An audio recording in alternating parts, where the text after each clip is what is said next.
Hey, welcome back to the channel. We're just off to see a really lovely couple that came on my course a few years ago, Glenn and Marianne. Great story. They used to work in Tesco'S.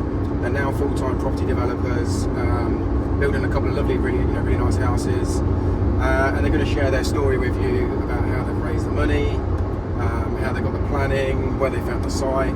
So lots of useful content that are going to be in this video. So make sure you subscribe and watch till the very end. I'm here with Glenn and Marianne, and they're going to be telling you exactly how they found this site, how they funded it, and how they came to build these two lovely new homes. So, how did you find the site? It's on Rightmove. So, On Rightmove, okay, yeah. That's our most popular way of finding land. Yeah. So it was up for 135,000. Okay. So we came and had a look at it with the owner, which was good. So we got to meet him and found out what really what he wanted.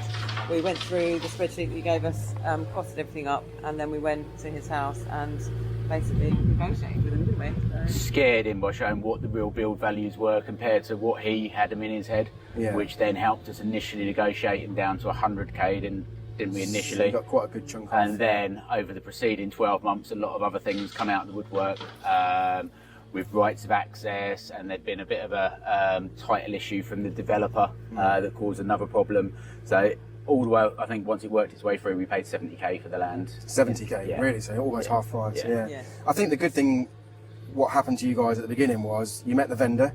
So I always think if you can meet the vendor rather than the agent, it's completely different because there's only two of you, so there's no sort of mistranslation of the questions, or the agent doesn't tell you what you want to quite hear. Yeah, meeting the vendor is definitely, I would say it probably gives you 90% more advantage than speaking with the agent.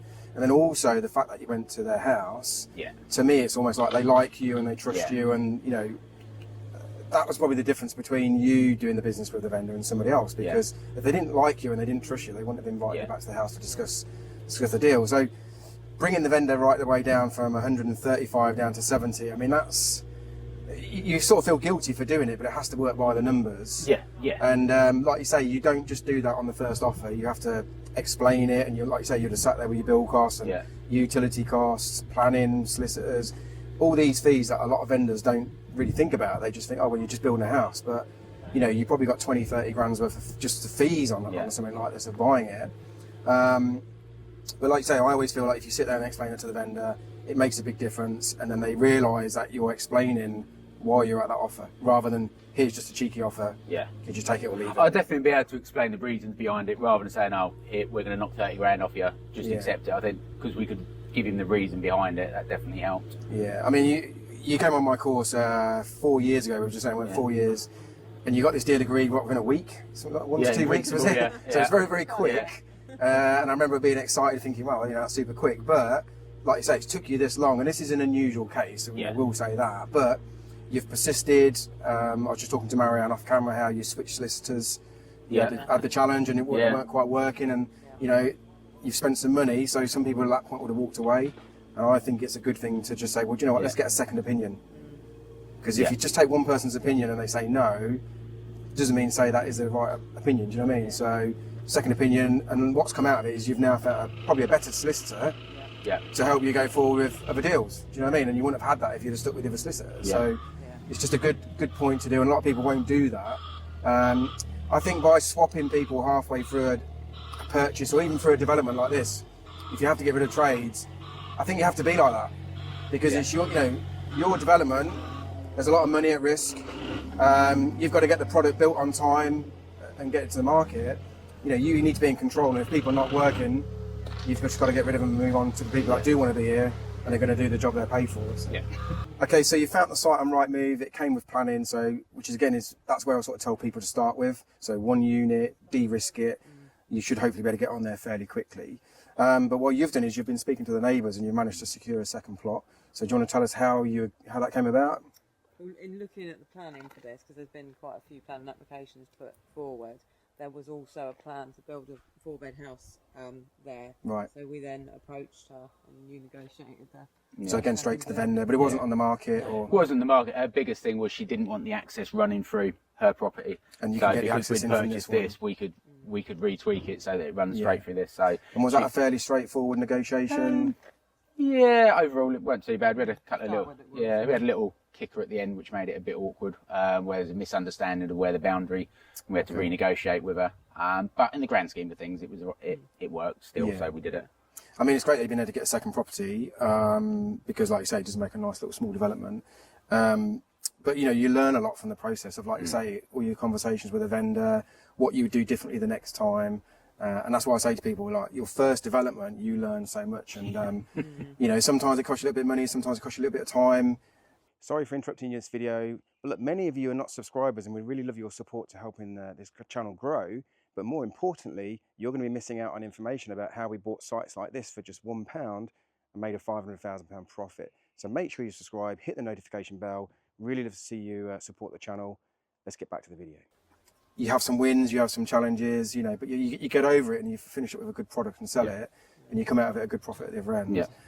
But it sets you up to go on to the next one. And like we're still doing, developments every year, and we're still learning something because regulations change, legislation changes. There's always these changes. Material prices have gone up, which has been one of your challenges, I guess. You've had to absorb some of that. It's softened a little bit now. Labour's gone up. So, you have to take all this stuff into account from originally 4 years ago when you actually agreed the site on those numbers. I mean, luckily GDV's gone up. So that's to save it. But if it hadn't, so generally when you do get price increases of materials and labour, there tends to be a GDV increase as well. Not always, because we did have a bit of a blip last year. And that's caught a few developers out, But I think we're over that crest of that wave now, and we've got a good 10 plus years where you can't really put a foot wrong, and that GDV will increase. Which is good, because the sites that you agree next will hopefully go up in value by the time you get them on the market. And if it goes up 5 to 10%, and you start doing 4, 5, 6, 7 houses worth 2 or 3 million, that's a 150, 200, 300 grand extra profit on top of what you would have got than when you originally done the numbers. Okay, so a big question I get in the video is how people like yourself fund developments like this. So do you want to run us through exactly how you've done that? Yeah, so the purchase we managed to finance, and the initial legals and planning we managed to finance ourselves. Okay, so you got some through the profits from our rental business. We do quite a bit of private investment in that side of our business. So we approached some of the guys that we've used for that previously. So you've used private investors before on your other properties, and then they've come forward into this one. Yeah. Okay, and how did you find those investors originally? Networking and word of mouth, really. Again, it took a long time to build up trust, because it's a huge responsibility taking somebody else's money on. It's not for us, it was a huge thing, wasn't it? I think it's still a big thing borrowing the money as well. When someone's going to lend you the money, it's a two-way thing. It's like you say, you build up the trust to get people to invest in you, but then also it's a big responsibility to make sure that you want to do what you say you're going to do. And say, well, look, this is when we're going to pay you back. This is how much we're going to pay you back. And upon doing that, like you say, those investors just want to come back and do it again, because their money can be working far better here than what it can in the bank. So you've used investors to fully fund the whole build? So 250 private investor, and then we took a second charge on our property to raise the other 200 to do it. So that raised the 450 for the build. And do you think it was easier to get investors on board having put in some of your own money as well? Absolutely, skin in the game. I mean, we get some guys who, they will not put a penny in.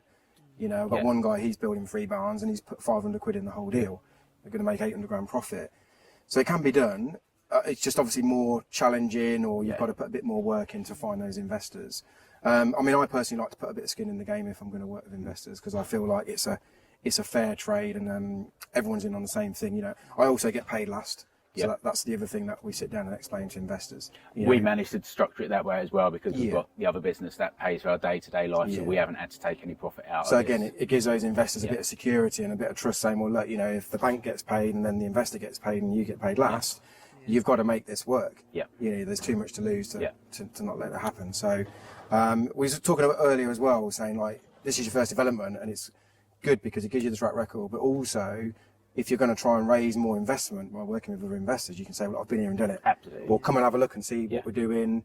So, you can use it on social media. But it's good because now you've got something to show the investors. There would have been investors sitting there wanting to do it, but not quite sure, because you've probably never done new build before. Oh, yeah. Now you've done track it. record. Some of our investors said, we're not sure. Yeah, we get that a lot with my mentees. So, and again, once they get that first one, then the investors are sitting there waiting for the second one. So it's always going to be easier to fund the second one than the first one. But you've got to get that first one over the line, and it does take a bit more work and effort. So, But like you say, you've raised money from, to some degree, total strangers at the beginning, but through networking and speaking to them, and then word of mouth. Yeah. Again, gradually build a trust. But yeah, that's good. And like you say, if you can do this without any of your own money, it's good, you know, and it's certainly the way to get started. Because a lot of people will sit here and say, I can't do that because I haven't got the money. But I teach like 30 different ways to raise money. And if you're looking for 300 grand, that's 10 grand per different way times 30 ways. Breaking it down if you into break it down, amounts. yeah, exactly. So, you know, if you really want to do it, you'll find a way. Some people don't like networking, but it is a good first place to start. So family, friends, work colleagues, networking, you know, just pick the thing that you can go out and speak to people as much as you can and tell them what you want to do, which is what you would have done, I guess. You would have just started saying to people, look, although we've been doing properties and we've been successful at it, we now want to go into developments. And some people have just wanted to see you do that first before. The other thing I would say is we've had the most investment when we've come away from property networking. So it's business networking. Yeah. Because everyone in property is looking for the same thing. Yeah.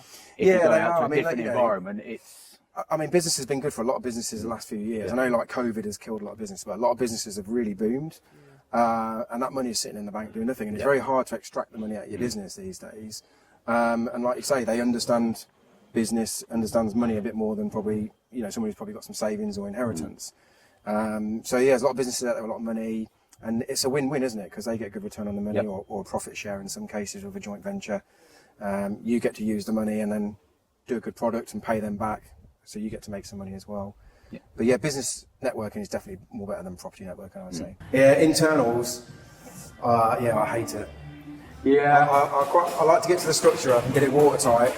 But then once the windows are all in, I just get to the point where it's like, yeah, do you know what, I'd love to just walk away now. And so is this the one you bought this? Second bit off, yeah. Yeah. She all right? Yeah, she's been sound. So we're tapped into her electrics. And so they didn't want you to come down this way? Yeah, she didn't. Yeah, she's fair enough, isn't it? Yeah, we are a little bit nervous over this one just because of the size and price of what it's going to be. As I say, if you could put another bungalow on there in hindsight, it would have been a lot easier sale. But it's going to be it's just getting the right person through the door. Oh yeah, but it's still a house on its own unique plot, isn't it? I mean, separate that. What we have, like just a bit of fence here, or is it all just open? Yeah, the little picket sort of 3-foot fence just to divide it off. It's almost like just to here, isn't it, where they feel like they're separated a bit. But yeah, once the hut's gone, that'll open up that space quite a bit.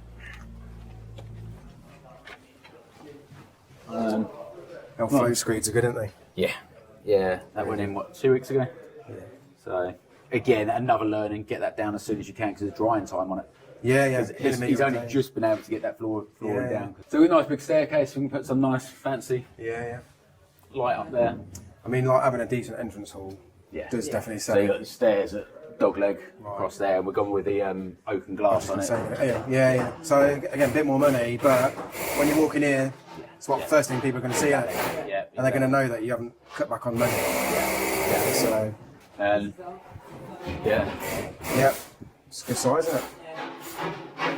This is the stage I like that works at, but after this, when it starts to be plastered, I'm like, But yeah, you realise how much pipe work and cables there is running everywhere. So nice door as well. Yeah, that's nice. Lounge. What's that? Big lounge for it. Yeah. Never seen these before. Yeah, it's like a nail gun thing. Isn't it? It is. Andy. They only got it. I think they're quite new. They only come out a couple of months ago. Yeah, it's good though. But yeah, nice big lounge again. Yeah. Front window, it'll open up into the light. Yeah. Again, it's how much. These are amazing how much posi joists as well. Yeah, nice and easy to run everything through. Yeah. Downstairs toilet. It's just a good size room, isn't it? Big kitchen at that end. You do like a J sort of shaped kitchen, so it wraps around onto there. Utility, and then into the garage. Yeah, so it's good. So it's good if you can come in that way, and it with your shopping. You got your garage because it's going to be a family home, isn't it? So, like you say, kids. And then for a house in a town centre location sort of thing, it's got a big garden, isn't it? It's got a massive garden. Absolutely massive garden. Yeah. Sure. Again, for that family home. Fairly private, isn't it, as well? Yeah. So we've got Get them fences all replaced. Then the other one we've got upstairs, we've got 2 en suite. Again, I still argued with the. We've started putting in the second ensuite. I still can't get it around in my head. I just think it causes more arguments. But that's what people want. Yeah, I just think as families stay living at home a lot longer now. Yeah. Main bathroom, ensuite on the master, but also an additional one. yeah. So Yeah, it's a master. That's what 16 square metres the master bedroom is as well. So it's a real good size. En suite, and then all 4 bedrooms are all doubles. Even the bathroom that's upstairs is 9 square metres. So it's got like a standalone bath and shower. Yeah. Something going on in the joists, isn't there? Yeah, they've only gone in. So Andy was here last week, putting all these in. The plumber's been back this week, running all these in. It's like, yeah, there's a lot of stuff, and you wouldn't want to put a random screw in the wrong place. No. Getting this gut bit into her. You have to watch out on them pods though, because they're quite sharp sometimes when you're pulling cable through. Yeah, oh yeah. Yeah. You wanted. There's someone looking for you as well. Hello, bud. You need the pump. Got it. Is that full down there? It is just in the where the generator is, just in the back there, mate. Water coming up already. Yeah. Yeah, even though it's dry, there's still water everywhere, isn't there?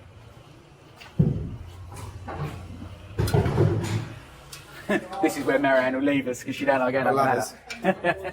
So you put the ply on what for the fixing stuff, or It's all the buttress walls. Structural? Yeah, structural. So they all needed doing on the buttress ones. And then that will soundproof all them as well before going in. it's a good sized bathroom, isn't it? Yeah. So that's all marked out on the floor. Yeah. Bath, standalone bath there, shower there, Yeah. and the stuff Do you, there. do you think you'll have a quadrant one on there, or will you go square?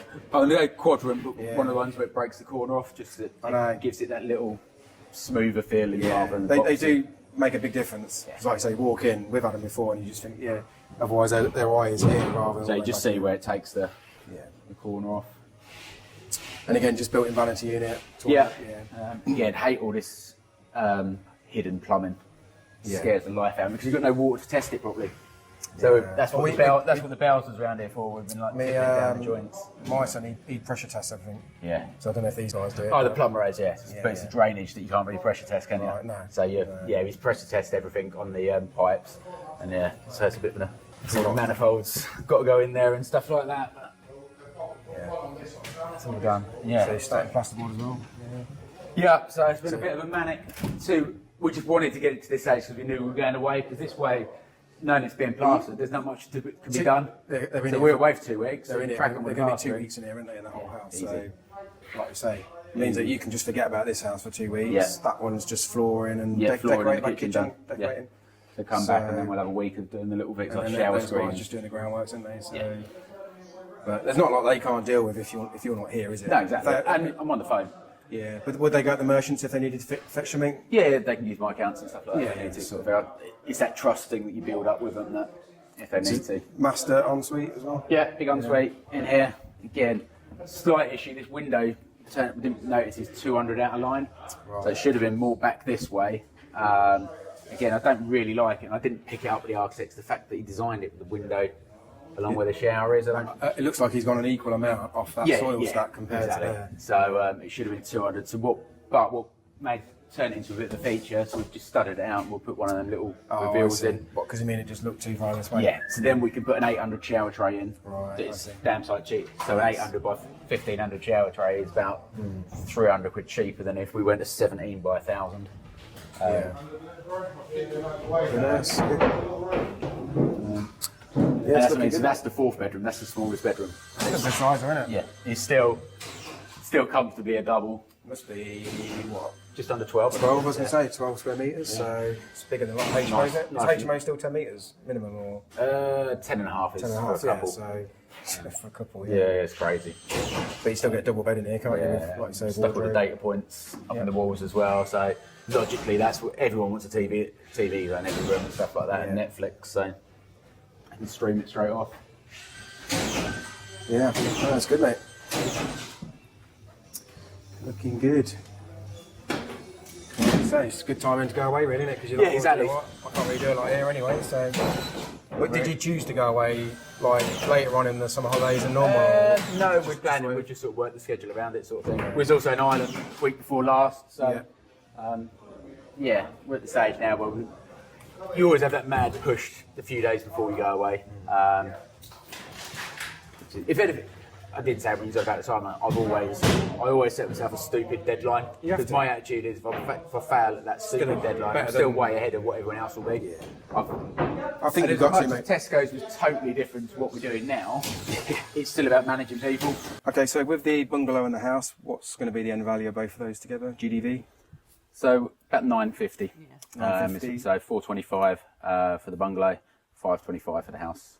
And what sort of numbers are we looking at for your build costs and say all your fees all in? So about 450 for the build. Pretty Legals, good. yeah, That's pretty legals good. and interest probably going to be about another 80k on top of that. So we're looking, fingers crossed, around the 180 mark. Once everything's done and dusted. But bearing in mind, you know, you're not doing any of the work. I know you're here probably just lugging stuff about a little bit, but you're not physically laying the bricks or... No, yeah. Have you pretty much been hands off? I wouldn't say hands off, but certainly we've had the trades in to do. Because on your refurbs you've done, you've always been a bit, I'll go and rip out the and there is kitchen that natural inclination to do that sort of thing. But it's just filling in the gaps between the trades. Yeah, I mean, we rather do than- that as well. Like, you know, often on a site, and a lot of people always say to them that, you know, you're not necessarily on the tools, but there's always something to fetch from the merchants. There's always, can you make a decision on this? Can you give us a lift with that? I think that's big, is being on site to make their decisions. If not, they either make their own decision, or they'll sit there twiddling their thumbs waiting for somebody else to make a decision. At least But you're going on holiday in a couple of days' time, so what, for 2 weeks? Yep. So it forces you to say, well, do you know what, this is why I got into this. I can be away and I can manage the site from my phone or FaceTime or my laptop, just sending emails and WhatsApps. And because you're going to go away, you're booked. So you've got to be able to plan to make sure everyone's okay while you're away, but you're always at the end of the phone and you can order stuff and, like you say, good guys here that you can trust. Yes, absolutely. I mean, my last site, on an 8-month build, I was away 6.5 months. And, you know, one of those weeks I was in a desert with no communication whatsoever. So it forces you to say, well, look, you know, we're a bit late at starting the development and this was the 6 months I planned to be away. I'm just going to have to deal with it. And it's amazing what you can do from a phone and a laptop on the other side of the world when you have to, by just communicating with good guys. Okay, so what was you doing before this? Well, we've spent the last 10 years building up the rental portfolio. Yep. And then prior to that, we both worked for Tesco'S. Both worked for Tesco's.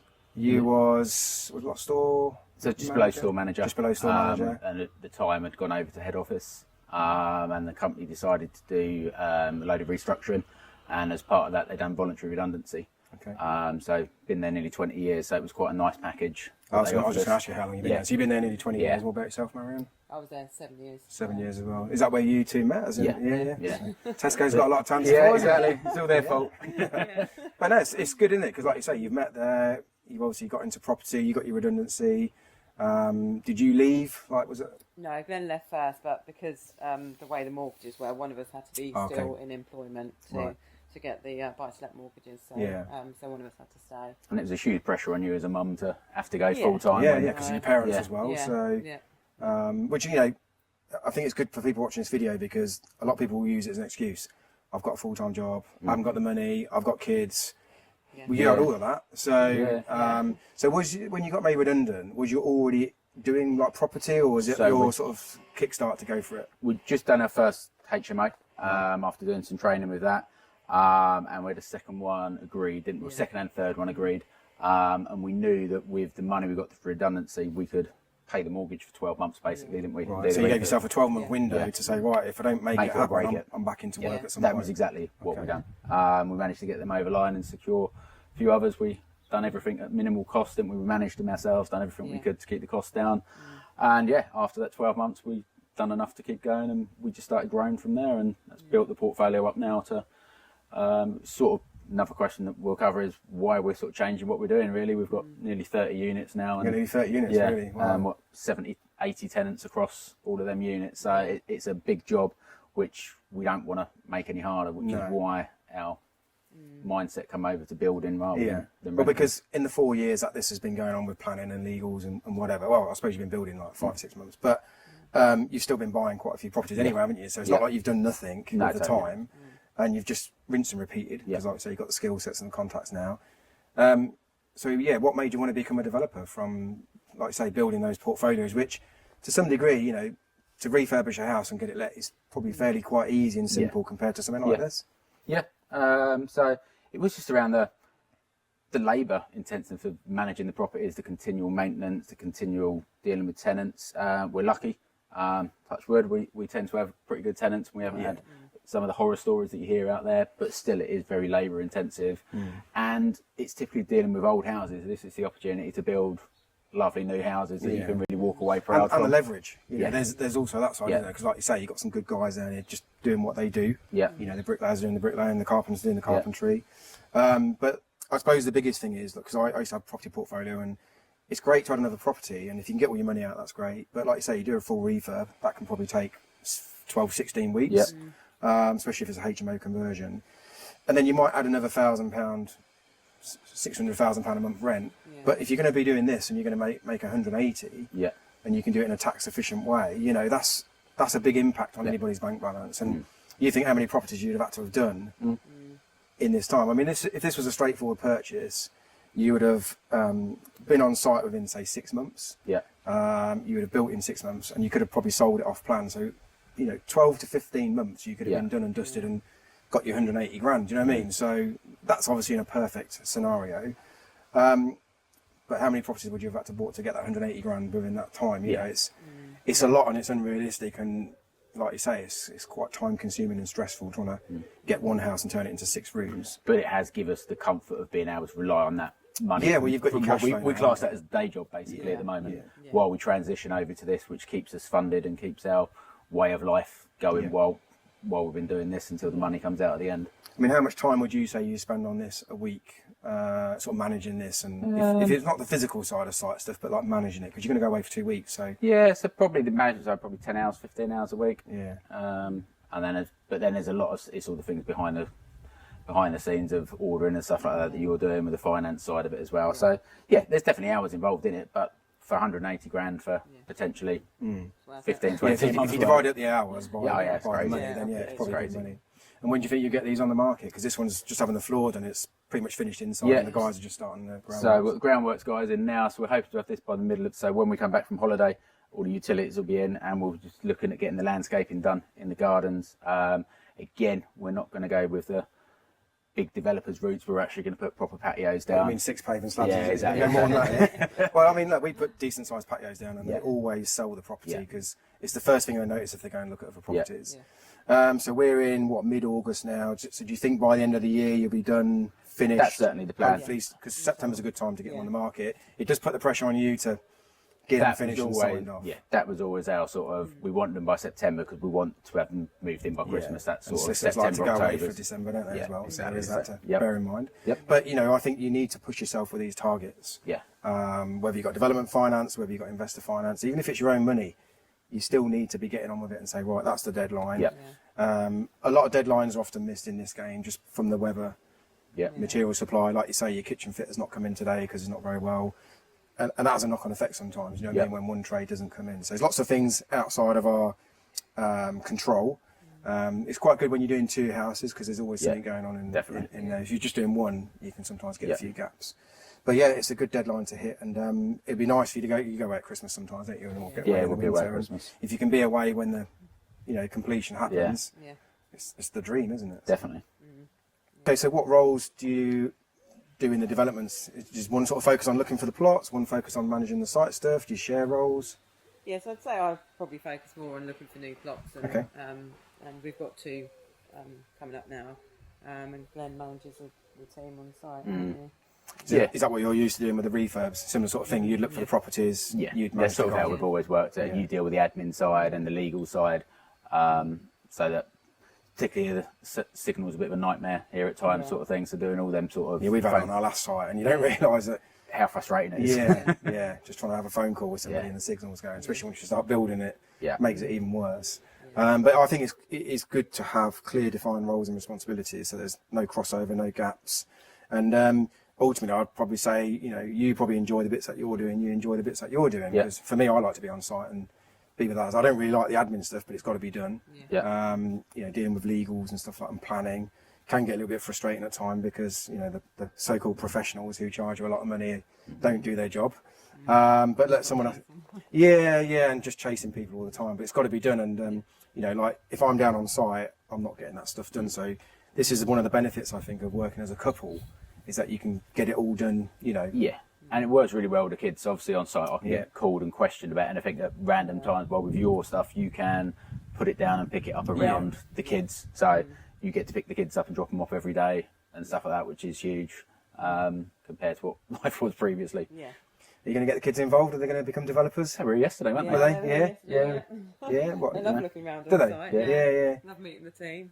Yeah. Well, I suppose that's how my boys have got into it, because I brought them along the journey and they've sat there and watched the stuff we've done. When they went out to an apprenticeship, they saw that, you know, a lot of those trades are just crazy busy. After work, you still go back to work because you're doing all the quotes and the invoices and visiting customers and fetching materials. And I was like, well, we don't really want to do that.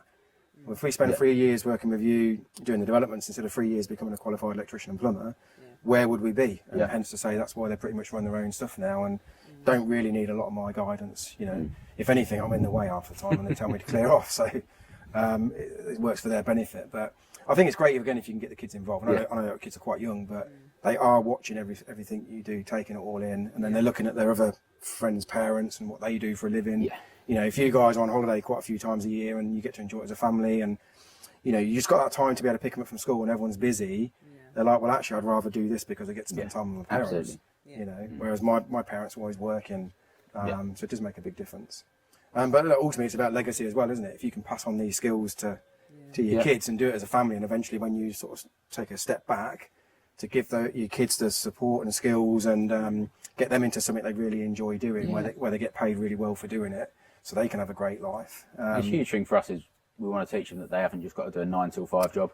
They need to do something. There's going to be times when you work bloody hard and long hours, but then you get the rewards out of it, where a 9 till 5 job working for somebody else, you're just slogging your guts out for somebody else. And I think, you know, you bring them down here and get them on the broom and on a weekend, and you say, look, this is where it starts. You know, you won't be on the broom forever, but roll it with sleeves, get on with some hard work, and eventually it teaches them some good basic skills. You know, turn up on time, treat everyone like you want to be treated yourself, help people when they need a hand, you know, watch people and learn from them.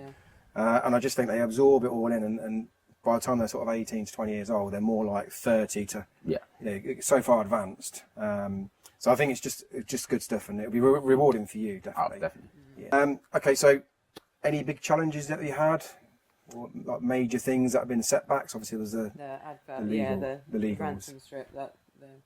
So once that was sorted, it was fairly straightforward after that.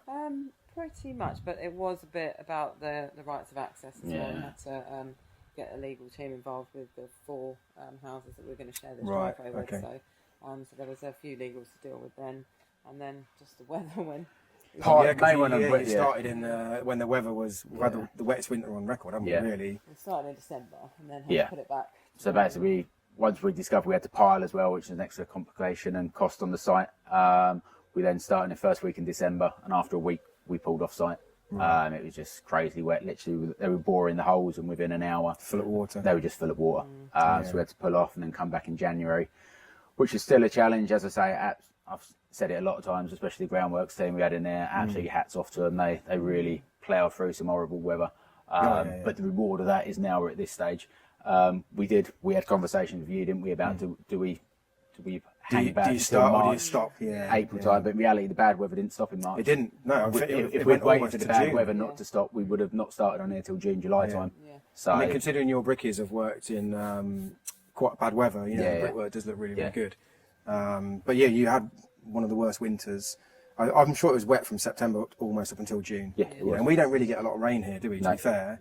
And you can imagine digging footings here today on a day like today. It's clay ground. Do you know what I mean? Like, it's like a groundworker's dream, isn't it, to be working on a nice sunny day like today. But sometimes you just have to push on. Like you say, you've had some good guys doing it, but it's just frustrating when things take twice as long and you start pumping in a bit more money. Through no one's fault, just the weather. But you have a contingency, so ideally you don't want to use it, but that's what it's there for. You said about the access, the fence is a little bit tight to get vehicles in there, so we couldn't get a standard 20-ton truck in here for muck away. We had like 800 tons of soil that I didn't cost. That's one of my mistakes, didn't cost properly for that. machinery hire was the other one that's caught us out. If anyone's looking to start, just really look at that machinery cost. Yeah, one of my guys, he's just bought a Bobcat, Henry. Yeah. So he paid 20 grand for it, but like he said, it's going to pay for itself on one job. That's exactly what we're doing. And he's he's got somewhere to store it, and he's got a guy that can keep moving it about. We just hire ours in, to be fair, just because 1 minute you need a 1 ton digger, then you need a 3 ton, then a 5 ton, then a 14 ton. So we do hire them in because also we don't work for the winters, so that plant will just be sitting there. But like you say, it can rack up a lot of money. What I would say is don't be afraid to get rid of something for 3 or 4 days. Off hire it, Pay your 60 quid delivery charge each way, but then get it back in, as long as you book it back in before you get rid of it, because sometimes once you let it go, like we're going to get a digger in next week, but we've had to wait a week to get a digger and a dumper in. But yeah, just don't be afraid to off hire it for a few days and bring it back, because it will save you some money. But it does rack up, I mean, even on something like this, you could be 20 grand in diggers, dumpers, that's probably about right, actually. Yeah. Which, like you say, is a big cost. Like, if you can get ground workers who have got their own stuff, that's good. But sometimes it comes in with their package fees, so there's that. Utilities? Any challenges with utilities? We've got a few legal bits that we had to go through that we're doing, but yeah, just the cost of them. So what was it, 14k for the electric, because of where it's how far it's got to come back from the main road. So that was a bit of we wasn't really expecting that much. The other ones weren't too bad. You say you're on gas with the new regs. Yeah. Which is unusual. A lot of houses just can't have it because of SAPs now. But you've got solar pit. What, solar? We've got new building regs. Air source heat pump or mechanical? No, just standard. Standard gas boiler. But because of the insulation standards and everything like that, we've still got an A+ on the EPC. That's good. And we did look at the air, but again, the estate agents were still saying that people still like. They do. They still want. No one wants to change onto this stuff. It's just, unfortunately, that's the way it's going. So, we spoke to the agents and they said no. They said it's just, just people be put off by it.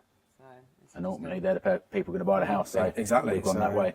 I mean, we've just built 3 big bungalows, but we wanted to build 5 small ones because that's what the market wants. Yeah. But the planner's like, no, you've got to build these massive £500,000 bungalows. It's like, but the market wants 350 grand bungalows. There's a lot more people with 350 grand than what there is 500. A lot more buyers. But sometimes the planners just get these crazy ideas and I don't know. So you mentioned a couple of sites that you're looking at next. Is that your next sort of thing now, is to find another site? And would you go multi-unit again, or would you turn away a single unit possibly? Well, we're going... Numbers. Numbers. If they work, they work.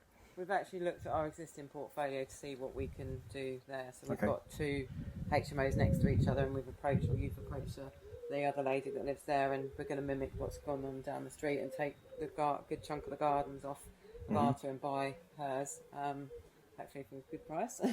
Negotiate that, and then we think we'll get planning for a 3-bed bungalow there. Okay. And would you be open to take land through planning, like on option agreements and garden plots? Yeah. And whereabouts you're based? That's March. So you're based in March, so like places like Wisbech, Chatteris, Huntingdon, Cambridge. Yeah. You're quite happy to go around that area and deal direct with the vendors. Yeah. So again, if anybody's watching this and you've got a garden plot or some land, these guys will come happily have a chat, and no frills chat. Talk about taking it through planning with you, and you're all about the win-win. That's what it's got about. to work for everyone. Yeah, it's got to work for everyone. But you'll sit there and explain about your numbers, the build costs, and how you've arrived at your figures, so that, like I say, full transparency. Okay, so what would you say to anybody who's watching this video thinking of doing their own developments or getting started? Yeah, go for it. Get proper training, because I don't think we would ever have had the confidence to do it without your training. Go for it. And I think it's not just about building. A lot of it is about managing the team and how you talk to people, how you treat people, and managing your money and managing deliveries, isn't it? Does this excite you more than, say, doing a HMO now? Like, absolutely, yeah. It does, to produce that somebody's going to be their family home. We had the conversation when you was in there talking to the other guys, was just saying, like, when you come into the site and you look at it and you think, we've built that, you've got to be proud of it, haven't you? And saying, well, do you know what? I worked at Tesco's, so many years ago, and now you're building houses, building a great team. So it just shows that anybody can do it. But I think, if you're passionate about it, you're more likely to do it as well. So. And I suppose the other big thing with this development is just don't accept no. Yeah. When something goes wrong, there's 99 times there's a way around it. You just got to think. Well, you have to be a problem solver, don't you? Because, like you say, there's always these little challenges. We're just talking about the levels around there with the fence and stuff. You've got to find a solution. It's as simple as that. And I think that does come from experience, but you've got the guys out here have all got 20, 30 years experience that you can tap into. And that's what comes of building that team of people that, you know, you don't have to figure out everything on your own. You've got the people that have been there and done it and solved the problems before you, and you can say, well, look, what would you do? And sometimes you'll be as crazy. The floor guy will think of something that he's seeing on another development and say, well, I went to one and they did this. And that's the benefit of building a big team. So I hope you've enjoyed the video. I'll put a link in below how you can get in touch with these guys. And like I say, if you've got any land in and around March, feel free to get in touch with these guys. And we'll see you on the next video soon.